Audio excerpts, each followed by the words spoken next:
Welcome to Talk Me Healthy. My name is Sherry Keating, founder, Diabetes Care Consulting. The goal of Talk Me Healthy is to provide you education on how to live your best life every day starting today. Each show will bring a different health-related topic and exciting guests to share their expertise, passion, and personal stories. My hope is you will hear something that motivates you to make a small step towards living a healthier, happier life. Hello everyone, this is Sherry Keating. Welcome to Talk Me Healthy. Today I have a very powerful and exciting show today on the addiction crisis in our country, and I have a very special guest, my good friend Tara Rivera.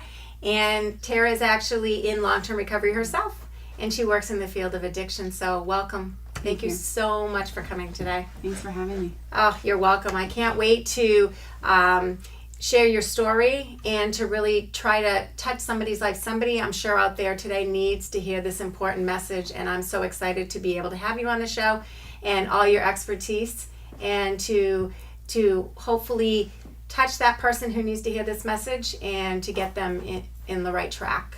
So absolutely, I'm excited.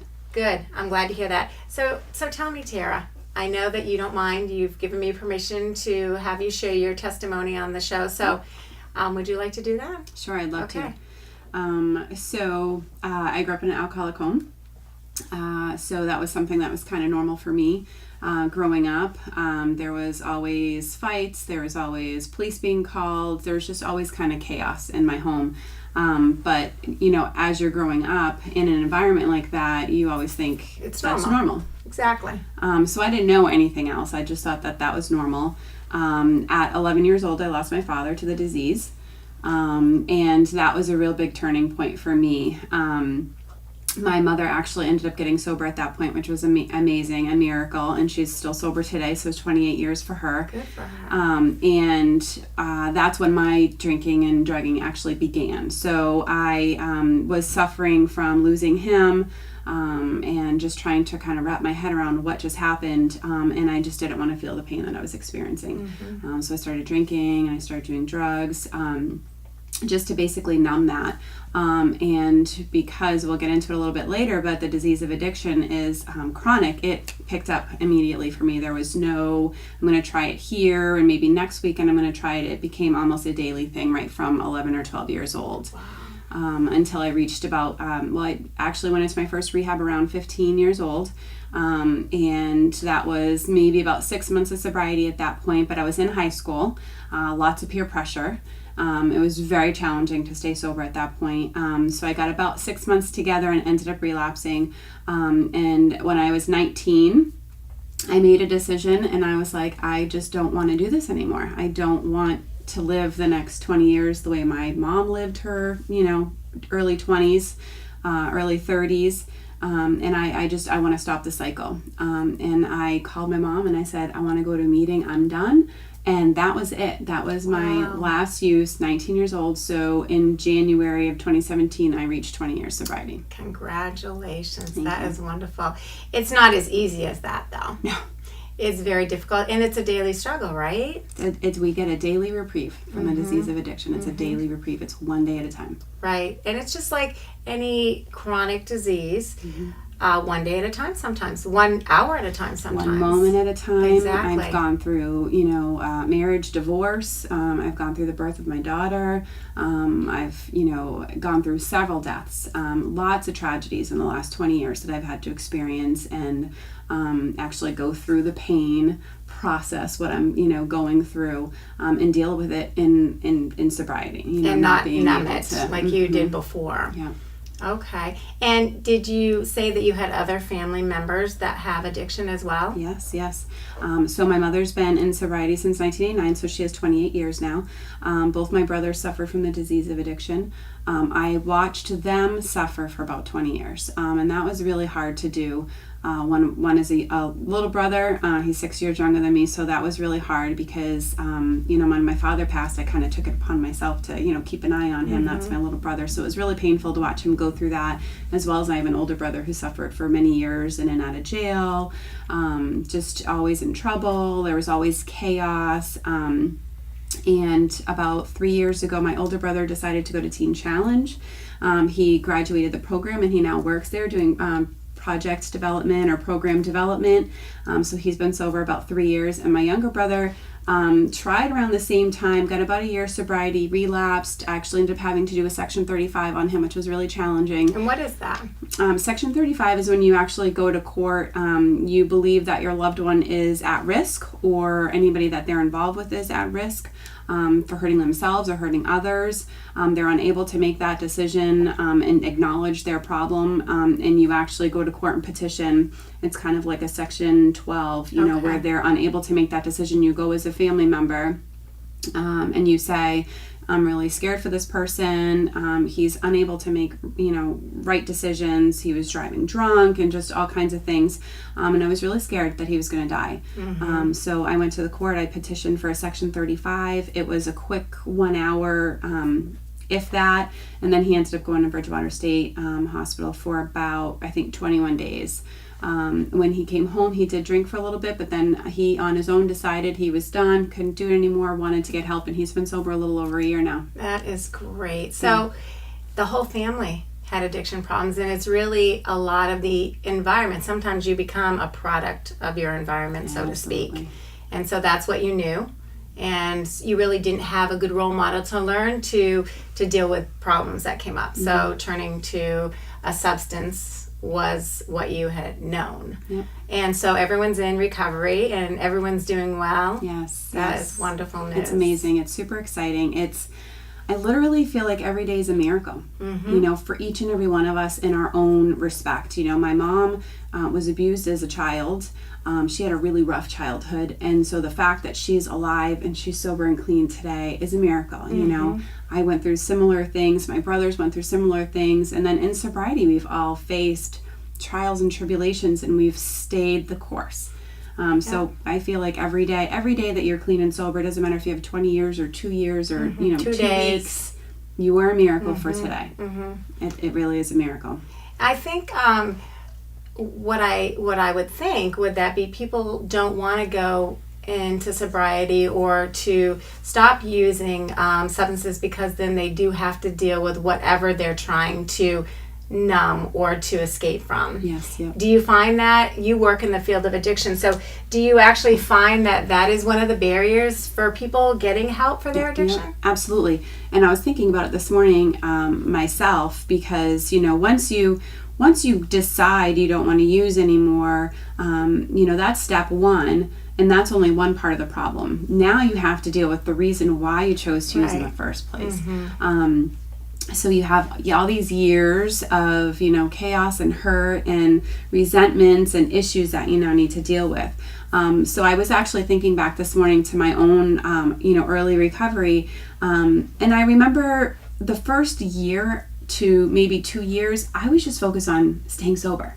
Like I wasn't worried about all that other stuff because it was one moment at a time sometimes, 3 meetings a day sometimes. I just literally put all my effort into just staying sober. And then once I got to the point where it was like, okay, I'm going to my meetings and I've got my sponsor and I've asked for help and I'm feeling like I'm on steady ground, that's when I really started kind of the work, getting to the root cause of it, dealing with those things. I never recommend people start trying to deal with that stuff when they're newly sober because for me, I think it's a trigger. It's just going to lead them back down to self-medicating because of the pain is really tremendous.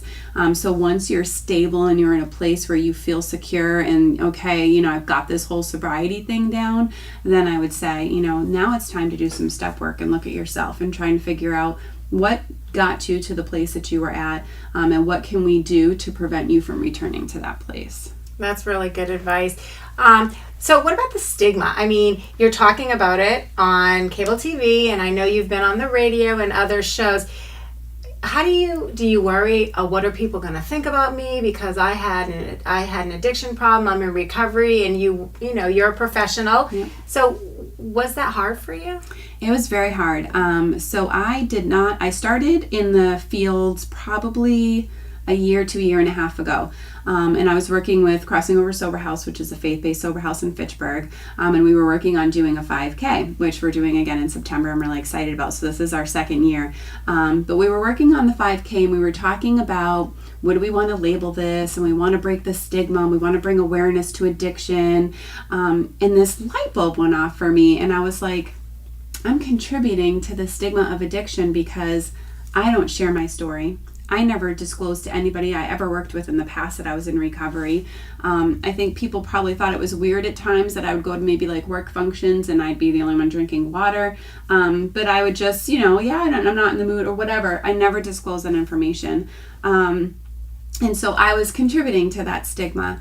And as scary as it was and as hard as it was, I just slowly started disclosing to different people that I worked with and different people I went to church with. And as I slowly started talking to people one-on-one, then they started coming to me and opening up about, oh, my brother, oh, my cousin, oh, my husband.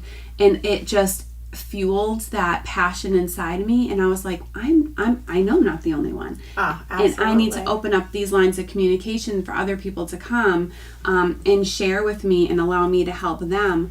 So I just decided to put it out on my Facebook. So I kind of did a quick testimony around January, which was when I got my 20 years, saying, I've been 20 years sober. If anybody needs help, please call me. I put my cell phone out there. And I worked in the healthcare profession for 15 years. I had many, healthcare professionals send me private messages like, oh my goodness, I had no idea. I worked with you for 5 years. That's amazing. What a powerful testimony. Can I send patients your way? And I'm like, absolutely. That's why I put the information out there. So it was really hard for me to open up and share my testimony with people. But once I started seeing the results of that, and I started seeing hurting people come to me for help, and me really feeling like I'm making a difference, you couldn't shut me up. Oh, that's awesome. And it's kind of just like having, it brings me to my next question. When you have a disease, cancer, diabetes, people talk about it all the time. But for some reason, it's like a hidden secret. And whether it's a sexual addiction, whether it's gambling, whether it is a substance abuse, people hide that until they hit rock bottom, and then something happens that it comes out. So is addiction a disease or a choice? And I know you and I have had this conversation, and I actually had a conversation with someone yesterday, and they have had problems with addiction themselves, and they believe it's a choice. But I was doing a lot of research, and it really does change the chemistry in the brain. And so it may start out as a choice, but I think the science shows us that it really is a diseise. How do you feel about that? Yes, it is a disease. And I do believe it's a choice, obviously, because, at 11 years old, I made that choice to decide to drink and to, just made the decision to do drugs. And people make that choice every day. And I feel like a lot of teenagers make that choice and don't really think about the consequences because that's what everybody else is doing. But because it changes the chemical, in your brain, the chemicals in your brain, it at some point becomes not a choice anymore. Once it becomes a disease, it's no longer a choice. And my brother and I will go back and forth about it. And I think it's a hot topic, and I don't think that it's really like a hard, fast answer because I feel like everybody kind of has their own opinion. I found that out yesterday when I talked to my friend, who I was very surprised, actually. Yeah. I've talked to many people who are kind of like 50-50 or on the fence. I believe it's a choice when you begin. I believe at some point when the disease of addiction takes over, it's no longer a choice. And then I believe that you do make a choice to stop at some point. So then it becomes a choice again at that moment. So for currently in the state of the epidemic that we're in, a lot of people when they overdose, there's a window of opportunity. That person is like, oh my gosh, I almost just died. They can make a choice at that point. I don't want to do this anymore. I try and get them into treatment immediately before that changes, before they start having the withdrawal symptoms that makes them like, I don't want to get sick. They get scared and they go right back to using again. So it's definitely, I feel like when somebody is in their active addiction, it's not a choice. People don't understand. There's actually a documentary, one of my one of my coworkers did, and they follow a news crew followed him around for about 5 months, from on the streets using to going through recovery and up to I think maybe a year sober. And on the streets, I mean, he had family he didn't talk to, and just people that you completely disconnect from, and you close out of your life. It's not that you stop loving them, but you're completely consumed with the disease. The first thing you do when you wake up in the morning is, how can I get more? What do I need to do today to make that happen? And you don't think about, I got to go to this person's birthday party, and it's my mother's 50th. You don't think about those things. Those things aren't important anymore. The only thing that's important is getting high that day. It's interesting because when I was reading the information that you had sent me, one of the science behind addiction, it was talking about the dopamine, and when you use a substance, it causes a flooding of dopamine. Now your brain will release dopamine, and when it has like your pleasure center. So when you're doing something pleasurable, you get a dopamine release. But then when you start using substances, it kind of decreases your body's own dopamine release, and then you get this hyper dopamine release from the substance. And that gives you the euphoria and all of the pleasurable sensations that you get from using whatever substance you're using. And then it gets to the point where when you're not using that substance, you've depleted your own dopamine supply naturally. And then what happens is you need the drug to get the dopamine, to get the pleasure back again. So that becomes the cycle. But it's also complicated by a lot of other medical problems. Heart disease, lung problems. It affects the nerves, the neurons in the brain. It can cause infections, AIDS, hepatitis. So these are long-term problems that people get, not only from the addiction itself that they have problems from, but they also have problems that come along with that, and they have to live with those even after they're in long-term recovery. Absolutely. Do you see that in your... I see it daily, and I think a lot of that is contributed to, we're not taking care of ourselves when we're in active addiction. We don't care if we've had enough vitamins and nutrients for the day. We don't care about eating. You're hyper-focused, getting high, that's all that really matters that day, or drinking, whatever your drug of choice is. So you aren't taking care of yourself. You're not watching your blood pressure. You're not watching cholesterol. You eat whatever is available. It's just those things aren't important. And then IV users, you're always worried about, cellulitis and different things like that, in the injection site. So there's all kinds of health issues that are related to this. And I would like to say that there's ways around, you talked about the dopamine and that sort of thing. So when a lot of recovery centers will really encourage people to do yoga or different exercises or things like that, right? Because that's how our body releases the natural dopamine. So it's kind of like you need to find something healthy to replace that, because that's something that your brain is used to getting. So there's different organizations like Phoenix Multisport that do like CrossFit type workouts, and they some of them actually have free membership for people that suffer from the disease of addiction, to really encourage them to get involved, to be active, to do those things, to get that your own body's natural dopamine to start working again, so that you do get pleasure from something that's healthy versus something that's unhealthy. Right? Yeah, it's all about retraining. We need to retrain our minds. We need to retrain our body. We need to relearn how to live again and deal with these thoughts and these feelings and the emotions. It's when you're learning what's normal, what's not, because our normal when we're in active addiction is not reality. Right. It's reality for us at the time, but it's not really reality. So it's just kind of relearning all of those things. So tell me about the epidemic that we have. What are the numbers? I was reading some of the information, but really 100 people die a day. That actually sounds like a low number to me. Yeah. Considering all that you hear on the news. It is. Someone just recently said they had read somewhere that the amount of people that we lose a day is like the amount of people that would fill like a jumbo jet, and it would be like one jumbo jet crashing with no survivors daily. Now, is that when you're talking about 100 people dying of the disease, is that locally or is that across the country? Across the nation. So New Hampshire, I think, is the number 3 state most affected by the epidemic. New England's just huge. We've been hit really hard. There's other states and counties that have been hit hard as well. In 2015, I need to look at my notes because I thought these numbers were pretty staggering. 2015, we lost 52,000 people. Where? Across the nation. Across the nation, okay. And then in 2016, 59,000. So 2017, we're projected to go more.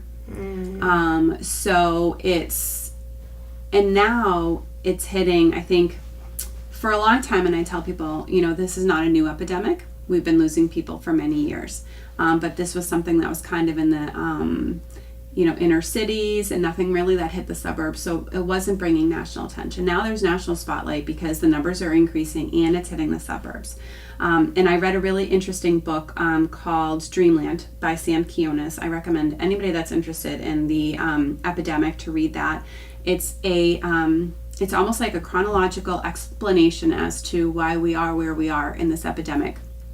And it talks about big pharma, which is a huge, part of why we are here today. And I was just reading another article. Now, there's pharmaceutical companies that have been fined, that have been taken to court, found guilty, fined. And now there's more pharmaceutical companies that are being sued, and we're going to see what ends up happening with that. There's doctors that are actually being arrested for murder, attempted murder, neglect, because the amount of opiates that they were prescribing. So Big Pharma actually came in. I found this really interesting, and they targeted the white middle class families. They actually did like demographics, and they were like, where can we get rid of the majority of our opiates, kind of go under the radar, nothing, kind of be undetected. And they literally started targeting these areas. Wow. It's fascinating, and I know, and sad. Yes. And I personally would love to see Big Pharma contribute financially to the efforts that we're doing every day. There's task forces and all these efforts that we're doing grassroots, but we need funding for this. Why is the state paying for this? Why isn't Big Pharma paying for this? Because they contributed to this. So that's definitely an area that I could talk on for quite some time, because I think Big Pharma really does play a huge role in where we are at right now, especially bringing the drugs to the suburbs. And then once somebody starts taking a prescription, develops a habit, then the doctors write another prescription. Maybe they do, maybe they don't. And if they don't, then that leaves the kids going to the streets looking for pills. The pills are $30 a piece on the street. Now, what type of pills are you talking about? Because when I was reading, they were in the literature that you gave me last night, they were saying that some of the pills are expensive when they're prescribed, but they can get heroin much cheaper on the streets. Exactly. So they go to heroin versus taking the drugs that are prescribed to them. That's exactly. Because of the cost. Yep. So, 9 times out of 10, someone gets a prescription because, they hurt their knee. Kids have their wisdom teeth taken out. I always caution parents, please, don't allow a physician to overprescribe. We're in charge of our own bodies. Yes, that doctor is in the position that he's in for a reason, but we are in charge of our own bodies, and we can say, we don't want that, or we don't need that much. Don't they give like a limit of 10 or something? They're working on it, but we haven't gotten there yet. Okay. So I've actually up to fairly recently, within the last year, I've heard moms telling me that their kids have had wisdom teeth removed and got 30 or 60 Percocets. Wow. There's no need for that. There's absolutely no need for that. So then what happens with those extra pills? Well, if you don't take them and you're not monitoring it, they continue to use them. They then develop a habit. Those pills, when you have them as a prescription, all you have to do is pay your copay. Now you don't have a prescription anymore. You turn to the streets. The pills are $30 in the streets. A bag of heroin is $10. Now, where do these young kids get $30? I mean, it depends on the age, I guess you're talking, but do they have to steal to get money to buy the drugs? Pharma was focusing on the suburbs because they know that that's where the money is. They were very smart in their pursuit across the U.S. and how they kind of, laid out their business plan. And it's unfortunate and really sad. And then in addition to that, it was like there's black tar heroin that comes from a city in Mexico, and those organizations followed Big Pharma. And so now you have all these pills available. Okay, now you can't get the prescription anymore, and then these guys come in and say, hey, well, you can have this for $30. I can give you this for $10. And so that's why the heroin issue. And now there's actually combination medications. It used to be, a straight drug, heroin, but now things are mixed with other things like the fentanyl and the opioids. I'm not sure, is that correct? But they're mixed now, and so they're a lot more potent and deadly. It's really, really sad because now I've actually read articles where marijuana is being laced with fentanyl. So really nothing is safe out there. I get really nervous thinking about, my nieces and my nephews and, my loved ones, teenagers, and, they're at a party, they're thinking, hey, we're at a party, no big deal. They're smoking a joint and it's laced with fentanyl, and that's the end of their life at, 15, 16, 17 years old. Because that fentanyl is not responding to Narcan, is that correct? Or is it the fentanyl, or is there, because I know that there's been a lot of news about some drug that is not responding to Narcan, and they're giving repeated doses. And if you even get some of the powder or something on your hand, like one of the emergency medical people was taking care of a patient, he ended up getting some on his hands. They used like 6 doses of Narcan and they almost lost him. Yeah. So, we're not talking about little drugs. We're talking about life-threatening. Taking one dose can mean the end of your life. Absolutely. And even the person who's coming to help you, their life could be at risk as well. Yep. So that is right now, like the fentanyl, if you have Narcan administered, that's usually, you can be resuscitated that way. I think it's the carfentanil and the heavier drugs that are coming in, which are known for elephant tranquilizers. If you think about it, just a small dose knocks out an elephant. And people are ingesting this. So they take it as a pill? Pill, powder. I think it's a powder substance. So I don't know a whole lot about drugs, but I was told that the reason why the fentanyl and the carfentanil are in the heroin is if you cut it with that, it's actually cheaper somehow. It saves the dealer money. So of course they're always looking for a profit. So I think that's kind of how it's happening. There is a new drug that's coming out that is resistant to Narcan. That's the drug I was referring to. Yeah, I'm not sure what exactly that drug is. Right. And I talked to a local police chief recently, and he said, you know what, the epidemic is going to get worse before it gets better. It's just, that's reality. The drugs are getting stronger and stronger and stronger. And cheaper or no? Well, at $10, you can't really beat that. That's the same they get price one as a drug? pack of cigarettes. What do you get for $10? Is it like a bag of heroin? As you can see, I know nothing about drugs. Well, and I don't really a whole lot either. It's been quite some time. But I know that you work with people, and you must learn a lot from the people that come into the facility that you're working in. And so what, as a parent, what can we do to help our children not go down this road? Because I have kids, I have grandkids. You hope you teach them, but really, is there something that parents can do? Do they have courses in school that teach children? What is out there? Yeah, so that's a great question. And as a parent myself, always keep those lines of communication open and discuss those things. It's never too early. So we are working on getting them into the school system. Some school systems are more open than other school systems. So we are working on getting trainings into the school systems, being able to start like maybe 3rd grade and up, educating these kids about, the dangers. We're working on trying to educate like the school nurses so that they can then educate the teachers. They're educating the kids. There's all these different projects going on, trying to figure out really what's the best way to reach them. And for me, when I talk to parents, I'm like, make sure that you clean out your medicine cabinet, because even if you think it's not my kid, peer pressure these days compared to even 20 years ago when I was in high school is immense. It is so bad. So clean out your medicine cabinets and be mindful if your kid has an injury, watch the pain medication that they're taking. And really make sure you're having open communication with them about that. And it's okay to say, when you take that, how does it make you feel? Because if they're mindful of how they're feeling when they are taking it, and it's not you're taking it because it feels really good, you're taking it because your knee really, really hurts, and when you take it, it makes your knee feel better.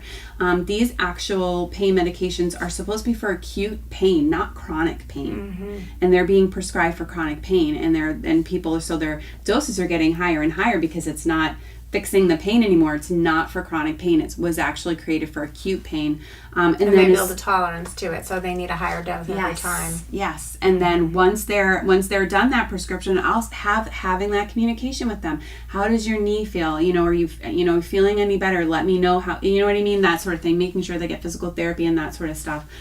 So really kind of following the whole, because we can't stop our kids from getting hurt. Right. Right. As much as it's going to happen. Exactly. Or a wisdom tooth taken out. It's going to happen. But having that open line of communication, educating them, and then also making sure that they're comfortable coming to you and talking about anything. I of course didn't talk to my mom about a whole lot when I was younger, but I think I have pretty good communication with my daughter now, and hopefully as she gets older that continues. Like judgment-free zone. Just come and talk to me about whatever you're thinking, whatever you're feeling. You're not right, you're not wrong. Just share with me and let's talk about it. So what if somebody did open up to their family member? How do you get them help? And what is the course of getting the treatment that they need to start their recovery and then going into long-term recovery? Yeah. So there's many avenues. I put on my Facebook all the time for people to call me. I put my phone number out there. I concentrate on Worcester County, also Western Mass, so I know a lot of the resources that are available. I work at a couple of different places in the area, but I am able to help place people into detox and residential facilities. I also have a lot of resources for sober housing. So I always tell people, please feel free to reach out and call me anytime if they have any questions, issues, problems, they want to talk, they need some resources. Is there a hotline? There's several hotlines. Okay. So it depends on what you're looking for in terms of help. So like the state of Massachusetts has a hotline for Bureau of Substance Abuse. And so there's several. And it's really, it's a challenging system to maneuver. Once you decide you need help, that window of opportunity is really small. So for Massachusetts, there's not like one website that you can go to where all the information is there. There's not necessarily one phone call that you have to make. It's very kind of convoluted. So that's why I always offer myself up to kind of help guide people and navigate through the system, which is even difficult for me to navigate sometimes being in the field. But always just, there's different websites that you can go on that will tell you like different bed availability for the day, that sort of thing. But I am more than happy to help, talk to, educate, anything that I can, whether it's a family member, whether it's somebody that's suffering themselves, and I'll have my information available so, people can have it if they are tuning in. Okay. All right. And then the process that they have to go through, there's different steps. There's the acute, when they're actually going through the drug withdrawal. Then there's the counseling to deal with whatever the reason that they're taking the substance for. And then there's the long-term recovery. That's a lifetime, right? Yeah. So, having the disease of addiction is just like having diabetes or just like having, heart condition. So it's a daily reprieve that we get. We need to make sure that we manage our disease on a daily basis. That means making sure that, our mind is right, our attitude is right. We're not having the same behaviors we did when we were active in our addiction. We're being loving, we're being thoughtful, we're being respectful, all of those things. Avoiding triggers. Avoiding triggers is huge. So when someone decides they want help, typically the first step is going into a detox. And the state of Massachusetts usually regulates that in terms of medical necessity. So a detox level of care is usually 3 to 5 days for somebody. Once they go to detox, which is also known as ATS in Massachusetts, they would step down to what is called CSS, which is clinical stabilization. And they would do that for about 7 to 14 days. So typically when someone goes inpatient, they're somewhere between 21 and 28 days in a facility. But that to me is just step one. There's still so much more that needs to be done. That's just getting somebody off of whatever their drug of choice is. And now it's time to do the real work. We need to, there's intense outpatient therapies. There's just regular outpatient therapy. Of course, there's AANA. There's new Heroin Anonymous meetings around, which is kind of neat. Smart recovery meetings, celebrate recovery meetings. So back 20 years ago when I was doing this, it was usually just AANA was kind of like the normal course of treatment for this. And now there's just a ton of different resources for different treatments for people that are at different places in their life. What about the people that support them? What are are there resources for them as well? Amazing resources. That's wonderful. So there's Learn to Cope, which is a huge organization in Massachusetts, and they have support groups all throughout Worcester County, Essex County, Middlesex County, and that was started by a woman who lost her son to addiction. And then there's Allies in Recovery, which is an amazing website, and they actually have like a 10-part series of training videos that's based on the CRAFT model that teaches us that have loved ones that are suffering how to talk to them, how to still love them and support them, but not enable them. Which is huge, right? Absolutely. We don't want to turn our back. We want to make sure they know they can come to us when they need help. But how do we do that and not enable them to continue doing That's what a they're big doing? problem, I think, with any, not just addiction, but any type of problem is enabling. And you're doing it from a loving place, but it's really not helpful in the end. Yeah. It really wasn't until my mom put her foot down with both my brothers and said, no more, I'm not helping you. Tough love. That they actually decided to get the help. And it was frustrating to watch for many years, because I'm a tough love. I have no problem closing that door. I love you. If you need the help, you call me, but I'm not giving you any money. I'm not giving you a place to stay unless you're sober. All of these kind of conditions. I had no problem doing that. She, obviously as a mom, it's harder. Right. So when she finally said no, that's really when they decided to get the help. And I was just so relieved that she did that, But it's a tough stance to take as a parent. It really is. I know I have a friend whose son has a heroin problem, and so they've had to institute some tough love, and I think it's harder on them than it is on the person, because it just eats away at you. Yes. And then you can actually develop health problems from Absolutely. the stress and the issues that you have to deal with by giving. But you're really trying to give them a hope and give them a way to get help without, always bailing them out, because that's not helpful in the end either. It's not. It's so hard. It's such a fine line. It is. And parents often think, what did I do wrong? What could I have done better? And I think that guilt really drives the enabling, and so I think that's why I like to really educate people on the disease. It's a disease. It doesn't necessarily mean you did wrong as a parent. Yeah. There's a doctor in Worcester, I forget his name, but he talks very publicly about, his son died of a heroin overdose. Here we have a physician who's very well educated. I'm sure his son grew up in a really nice home, very well educated, loving, supporting. He developed a habit and he passed away from the disease of addiction. So it's really not necessarily for me, it was a reflection of my mom and the environment that I grew up in, but that's not the case for everybody. Everybody is very different. You just got a prescription, developed a habit, and it kind of got out of control from there. So what are 3 things that you think that people should really take away from? I mean, we could talk about this for hours. There's just so much information. I really recommend that people go to those websites and those resources, because we don't have that much time to just really dig into this and give everyone every information that they need. But if someone's watching and we wanted to leave them with 3 really important messages that can save somebody's life, what do you think they would be? So the first one, always I tell people, is to not stay silent, to talk to somebody, ask for help because it's there, and don't give up. Don't give up, because 20 years I watched both my brothers, 20 years, and I was just waiting for that phone to ring, and thank God it didn't, and they got help, and like I said, it's a daily reprieve, but they're sober today. That's so wonderful. Don't give up, ask for help, and don't stay silent.